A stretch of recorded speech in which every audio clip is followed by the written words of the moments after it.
तब तक ये देश विवेकानंद के बताए हुए मार्ग पर नहीं चल पाएगा।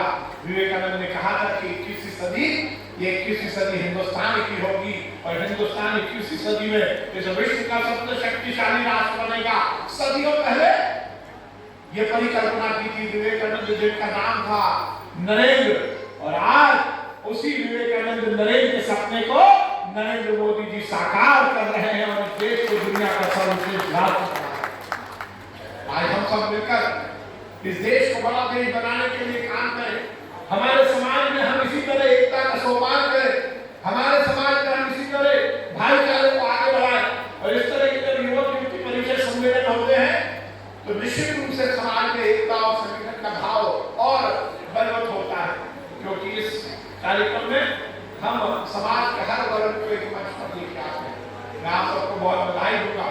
हमारे तुलसी भाई मंच को बुलाना, मेरी कुछ कोई दिक्कत नहीं। आप सबको मैं बहुत बधाई देता हूँ। अभी हमने होली मनाई, रंग पंचमी मनाई, एक दूसरे को रंग लगाया, अपने साल भर के मतभेद और मनभेद को हटाकर हमने ये सुनिश्चित किया कि हम सब मिलकर हिंदू समाज को एक करेंगे।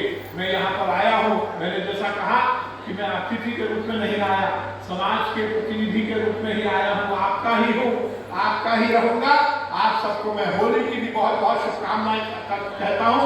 और हमारे देश के यशस्वी प्रधानमंत्री ने भी हमें यही कहा है कि जहां भी जाओ, जिस स्थान पर भी जाओ, मोदी जी की राम राम भी, होली की राम राम भी सबको कह देना। तो मैं मोदी जी की भी होली की राम राम आपको कह रहा हूँ। मोदी जी की तरफ से भी होली की बहुत बहुत शुभकामनाएं। हम सब मिलकर इस देश को बड़ा देश बनाएंगे, इसी कामना के साथ बहुत बहुत धन्यवाद। भारत माता की जय, हिंदुस्तान जिंदाबाद। हर बार कार्यक्रम में मैं देर से आता था, तो इस बार जब मेरे से कैलाश और कल्लू भाई बोलने आए कि आना, तो मैंने कहा मैं सबसे पहले आया और इसलिए मैं सबसे पहले आया। जीत में नहीं